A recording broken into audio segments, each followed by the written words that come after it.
Hi clay friends, in this video lesson we're going to make a platter.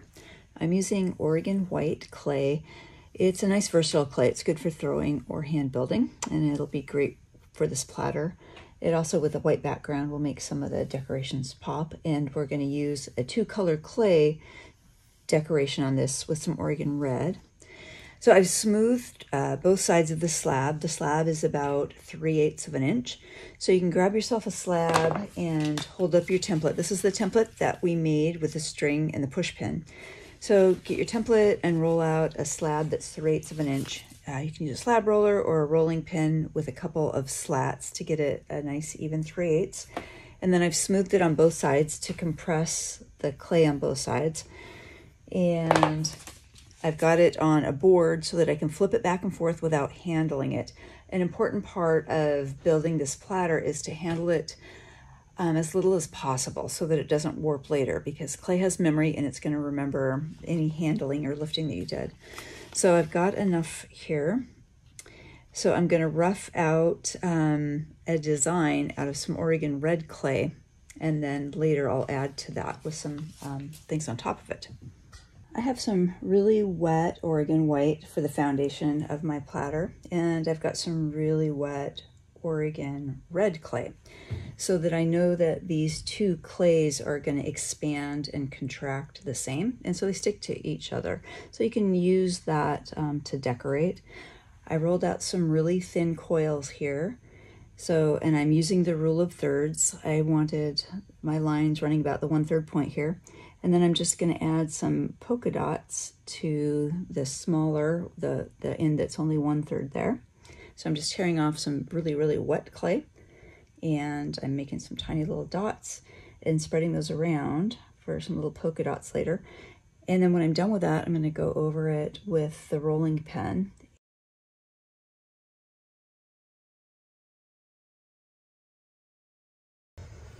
I have some Oregon red decorations on top of my Oregon white, and I'm going to gently go in with a rolling pin first. I'm going to go in gently and start in the middle and roll it towards me, and then I'll start in the middle again and gently roll it away from me. And I just want to compress that red down into the white clay.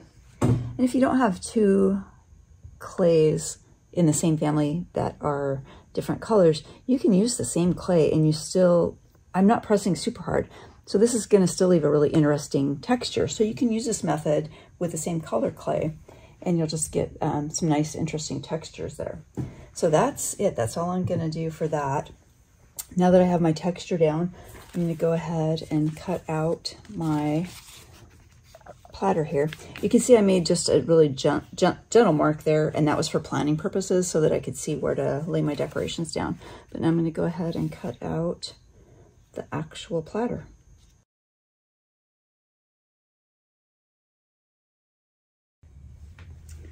I cut our oval pattern out, and now I want to thin out the sides a little bit. With these oval platters, we start off at 3/8 of an inch, and then by the time we use the smoothing rib to compress it, it's thinned down, thinner definitely, but we leave it a little bit thicker in the center so it's rugged and durable and can survive the dishwasher. But we want the edges to be a little bit more delicate. We want to give it the illusion of being more delicate than it really is. So I'm going to use this pastry roller or pony roller. It has a rounded end, and I like to just go around the edge gently, and it thins out the edge and gives it a nicer line. You never want to leave that cut edge there, that 90-degree edge. When you fire it, is actually really sharp and can cut you, and it just doesn't look that great. So we're gonna work our way around here, smoothing this edge. And then we're gonna use a second board to flip it over, and we'll smooth the edge from the back side as well. To flip this over, I'm gonna lay a second board on top of it. So this is just another piece of sheetrock. I'm going to hold the two pieces of sheetrock tight and flip them over together. It is important with slab work to handle your slabs as little as possible. So this way it's going to maintain the integrity of the form and not stress it. And we can flip it over and add the foot ring.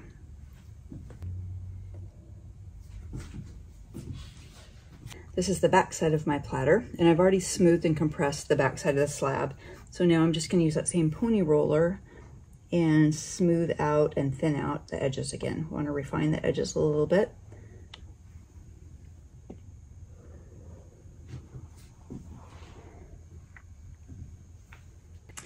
Now we're going to go back and use the original pattern that we made. And remember, when we made this, we marked an inner ring to mark about 1 inch to 1.5 inches inside the outer ring to mark where we want our the foot ring to go. So I'm going to draw just a rough line. It doesn't need to be super tidy because we're going to use a serrated rib to score the heck out of this anyway. And then we're going to cut some strips out of our scraps. So I cut this oval out of a bigger slab. I saved the scraps, and I'm going to cut some strips out of that slab to make our foot ring.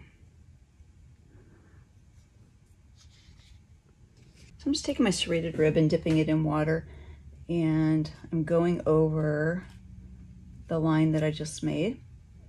And this is going to be the area. I'm cross-hatching both directions with my wet rib, and this is going to be the area where I'm going to attach the foot ring.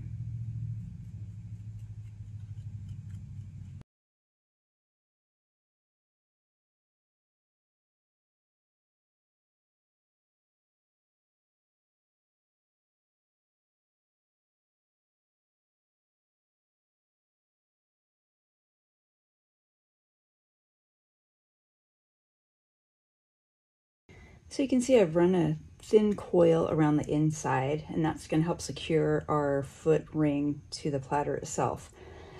It's hard to see when I'm working inside, so I'll show you a sample here. So let's pretend that this is our platter and this is the foot ring. So you've got the joint here, and that's 2 separate pieces of clay. So that's a weak point that can crack apart in the firing. So we're laying a coil. I've got this coil around the inside first, and then I'm going to do a smaller coil on the outside. So you want to, first of all, place it tight, get it placed right up there against the foot ring, and then take one of your wooden tools and dip it in water, and you want to put the tool right in the middle of that coil and support the foot ring on the outside, so you've got something behind the foot ring, and then you're going to press right into the middle of that coil, and you want to drag half of the coil down onto the platter and half of the coil up onto the foot ring. So we're going both directions, up and down, and you want to work it well enough until you can't see that there's 2 separate pieces of clay. Visually, you want it to look like it's all one piece of clay. It works a lot better if your coil is really soft. So if your scraps have been laying out and getting dry, toss them back in the bag, give them a squirt of water to rehydrate them, and grab some really wet clay out of your bag. So you've got marks here from where I was dragging the coil up and down. Once you finish this off, you can go in either with the rounded end of your wooden knife tool or just a damp finger, and you can smooth this off so that you get rid of the tool marks there and get a nice blend. And you can't even tell that that was 2 separate pieces. And then we're going to do the same thing on the outside. So we would do a small ring on this outside.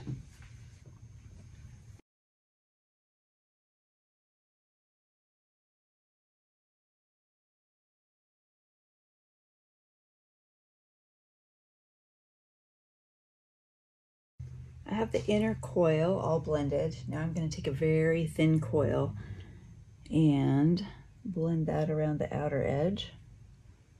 Again, I'm just firmly placing it right at the connection where the foot ring meets the platter, and then I'll blend it the exact same way. I'll use the wooden knife tool to drag half of the coil onto the platter and half onto the foot ring.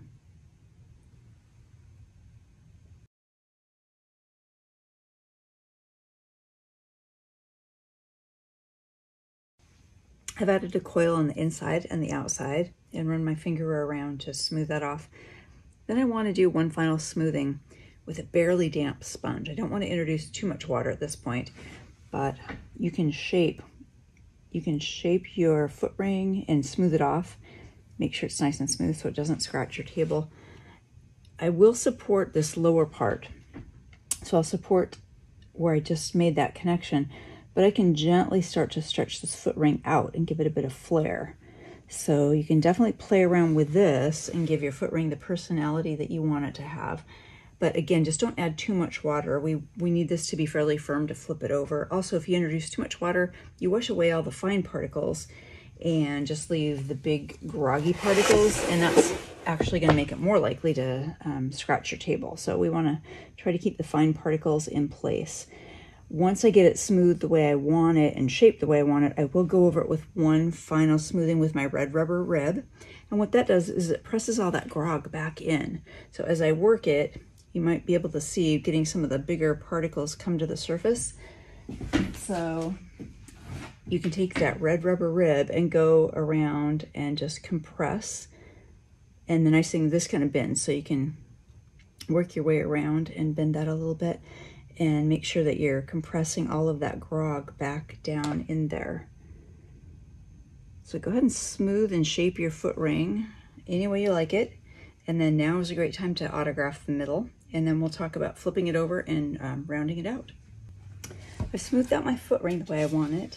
So I'm going to lay another smaller piece of sheetrock on top, and we're going to flip it over. So that's a good way to flip it over, again, handling it as little as possible. If I were to try to jiggle this off, I would distort all that work that I just did on the nice smooth foot ring. So we're going to flip this over and then bend it up into shape.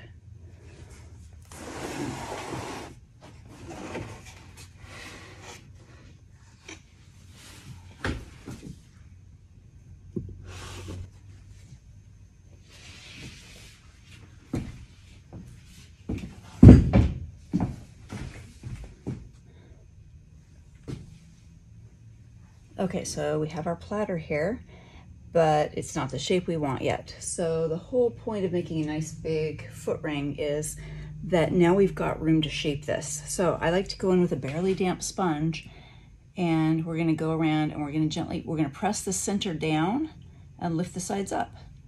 And you can shape this as dramatically as you want to shape this, depending on how big the foot ring is. Do be careful going over the colored clay though, because you're gonna pick up parts of the red clay. So you wanna rinse your sponge frequently as you're going over the parts of the colored clay. So it's important to sneak up on the clay and move it just a little bit by little bit. Don't force this. Don't try to move it too much at once.